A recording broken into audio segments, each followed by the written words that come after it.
Hello दोस्तों, मैं संजय और आप सभी का मेरे YouTube channel Sanjay classes of education में स्वागत करता हूं। मैं आप लोग के लिए एक नया सेशन लाया हूं, जो आज का सेशन जो है बहुत ही इंटरेस्टिंग होने वाला है। तो कृपया मेरे साथ आप लोग बने रहें। और आज का जो हम लोग का सेशन है वो है 10th क्लास का, क्लास 10th जो सब्जेक्ट है वो है सिविक्स। सिविक्स मतलब नागरिक शास्त्र। नागरिक शास्त्र जो आपके एग्जाम में यानी कि फर्स्ट टर्म में जो क्वेश्चन आता है उसमें से एक चैप्टर आज हम लोग कवर करने वाले हैं। और आज का जो चैप्टर है वो है सत्ता की साझेदारी। सत्ता की साझेदारी, सत्ता की साझेदारी में क्या क्या पढ़ेंगे, तो यहाँ पे हम लोग लिखे हैं बेल्जियम एवं श्रीलंका।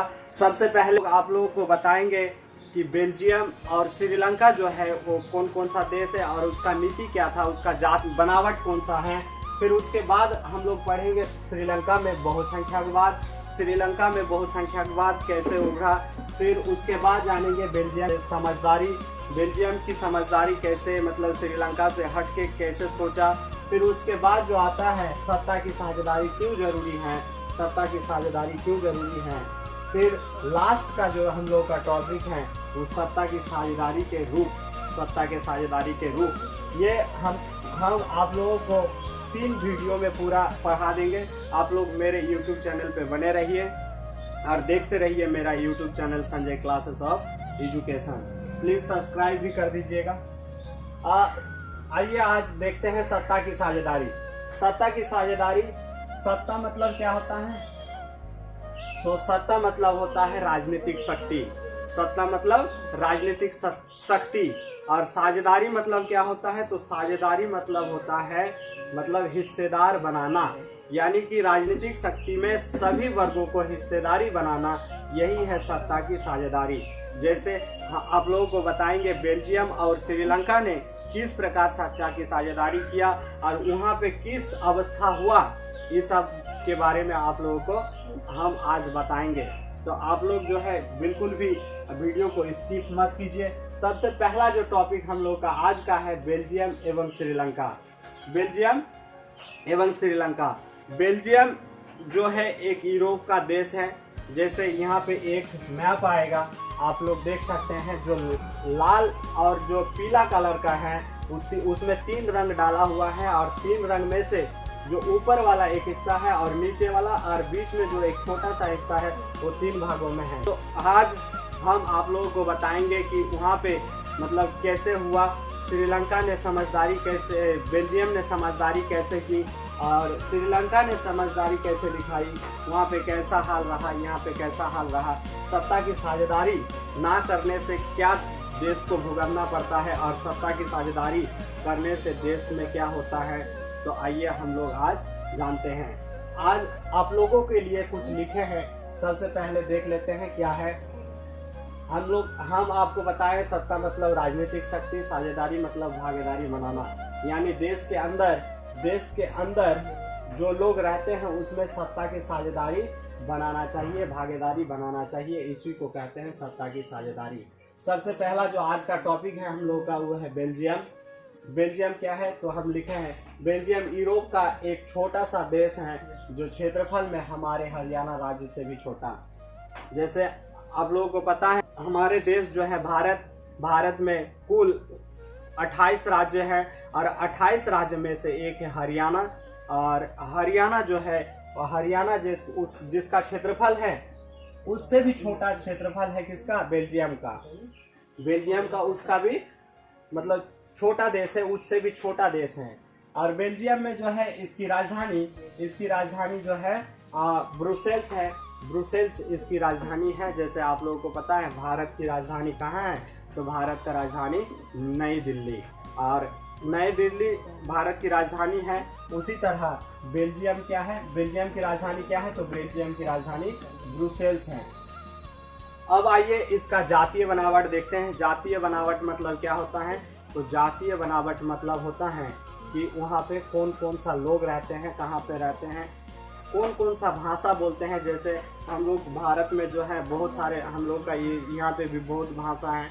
जैसे कोई हिंदी बोलता है, कोई बांग्ला बोलता है, कोई संथाली बोलता है। तो बहुत लैंग्वेज हैं यहाँ पे भारत में। उसी तरह बेल्जियम में भी है जो बहुत लैंग्वेज बोला जाता है। उनमें से प्रमुख जो होता है 3 लैंग्वेज है यहाँ का। सबसे पहला जो है, इसका पहला लैंग्वेज जो है डच भाषा। जैसे बांग्ला एक भाषा है, उसी तरह डच भी एक भाषा है। तो डच भाषा जो लोग सबसे ज़्यादा रहते हैं बेल्जियम में, कितना प्रतिशत?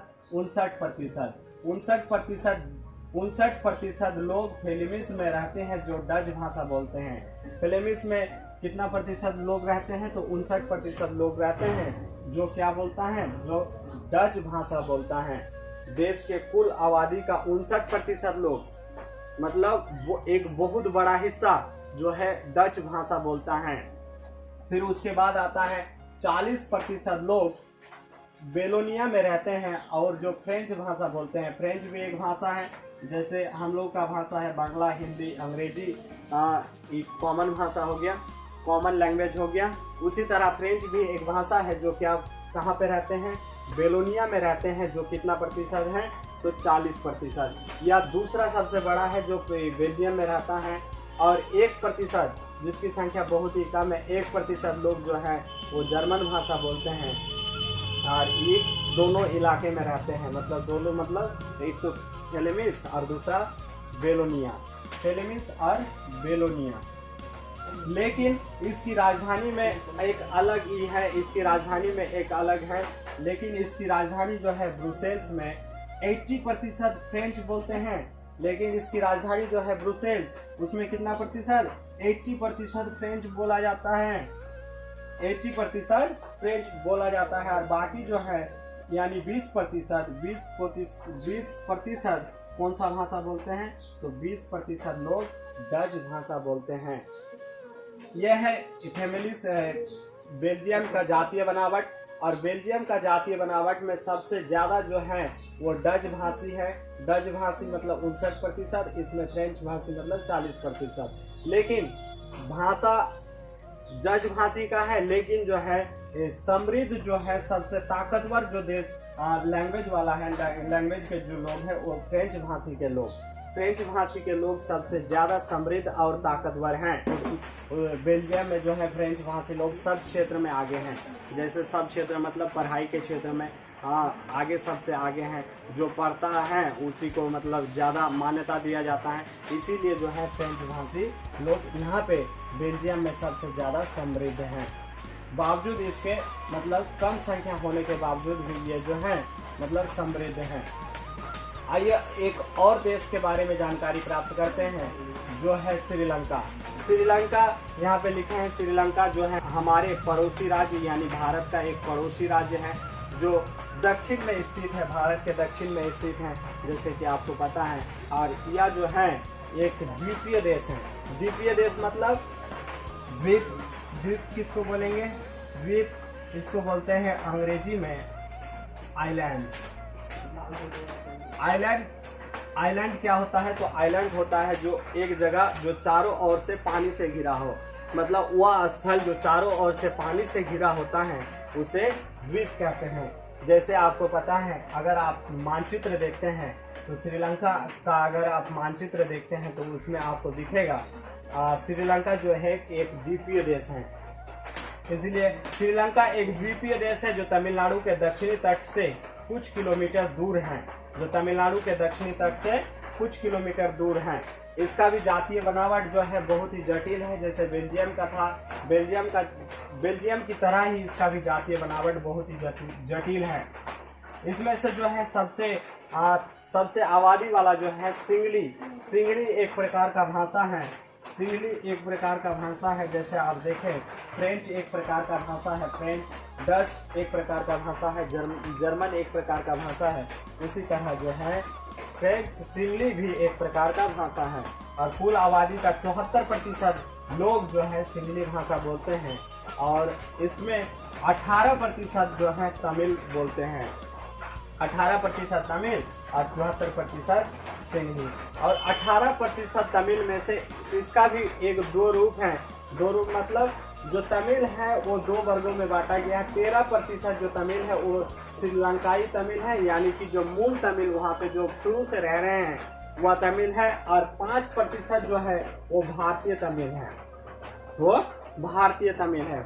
भारतीय तमिल वहाँ पे क्या करने गया, तो जैसे कि आपको पता है हमारे देश जो है वो इंग्लैंड का जो है ये उपनिवेश था और इसीलिए जो है वहाँ पे काम कराने के लिए यहाँ से जो है तमिलनाडु से कुछ लोगों के ले गया और वहाँ पे काम के लिए वहाँ पे रहने दिया और वहाँ का निवासी बन गया। इसीलिए जो है 5% लोग जो है भारतीय तमिल हैं। इसके बाद हम लोग जानेंगे इसका जो है बेल्जियम और श्रीलंका। बेल्जियम ने समझदारी कैसे की और श्रीलंका में बहुसंख्यकवाद कैसे हुआ, मतलब सिंगली और तमिल भाषा जो है बोलने वाले लोग मतलब क्या किए, इसके बारे में हम लोग जानेंगे। आज के लिए हम लोग क्या करते हैं, यहाँ पे समाप्त करते हैं। अगर आप लोग मेरे चैनल पे नए हैं तो क्या कीजिए, सब्सक्राइब कीजिए और शेयर भी कर दीजिएगा और कमेंट बॉक्स तो खोला ही है, आप लोगों को क्या करना है मतलब कमेंट करके बताइए, हम ज़रूर रिप्लाई करेंगे। तब तक के लिए बाय, थैंक यू।